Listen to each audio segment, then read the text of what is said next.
Tahu nggak lu? Belalang sembah saat lagi main kuda-kudaan bareng, si betinanya akan memotong kelapa jantannya. Kemudian kelapanya dimakan olehnya. Serem amat.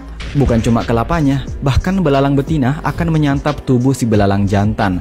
Walaupun tubuhnya ini sudah tidak utuh, belalang jantan masih terus melanjutkan proses ganti olinya. Untuk apa itu si betina memakan kepala jantannya saat lagi bermain kuda-kudaan?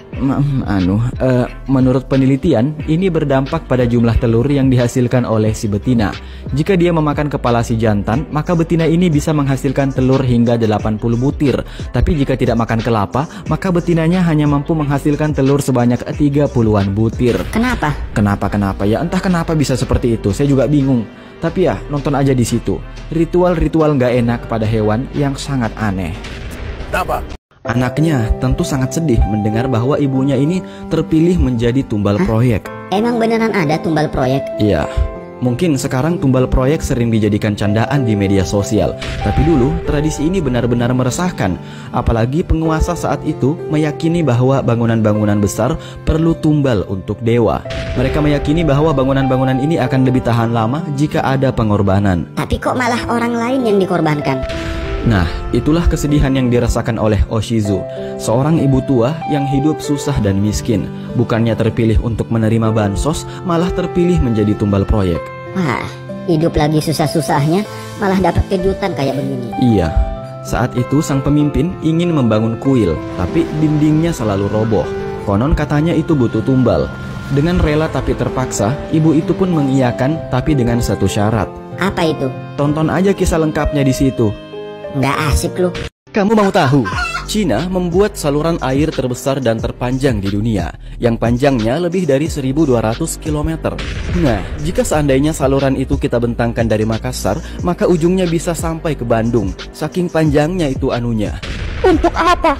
Ya, Cina membangun proyek ini untuk mengalirkan air dari daerah selatan yang punya air cukup melimpah menuju ke daerah utara yang kekeringan air. Berhasilnya proyek ini membuat area tandus menjadi hijau kembali.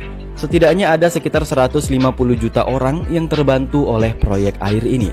Walaupun ya ada lebih dari 330.000 warga yang terpaksa disuruh pindah karena kampungnya tenggelam.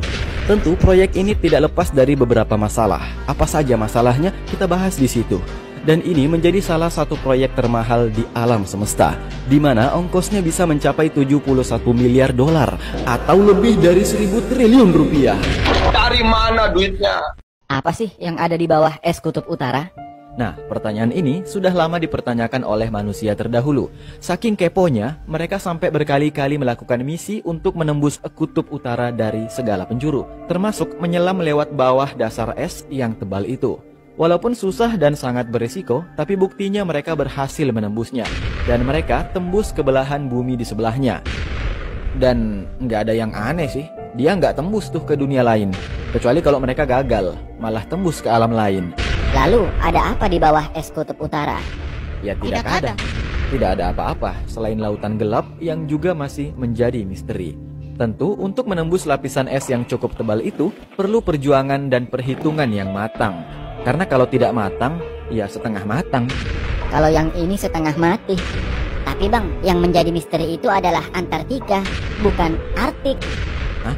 Iya kah? Dua kah? Bang, jarak antara daratan Inggris dan benua Eropa itu kan cuma 35 km. Kenapa tidak dibuatkan jembatan agar kita bisa nyebrang seenaknya? Alih-alih bikin jembatan, manusia malah menggali di bawah dasar laut sejauh 50 km menyeberang ke benua Eropa. Tapi menggali di bawah dasar laut kan tentu resikonya sangat tinggi bang. Gimana jika terjadi kebocoran laut? Gimana kalau tanahnya jebol? Gimana itu? Yang bener aja makanya kalau bikin proyek. Ini emang benar dilakukan. Walaupun tidak masuk akal, nyatanya proyek ini berhasil diselesaikan. Walaupun harus makan waktu yang lama dan biaya yang sangat mahal. Ada banyak sekali tantangan yang dihadapi untuk bisa menembus ke benua seberang. Mulai dari rembesan air dari atas, kemungkinan galiannya nyasar ke jonggol, dan masalah pendanaan. Lalu gimana solusinya? Solusinya ya tonton aja video lengkapnya. Capek ah.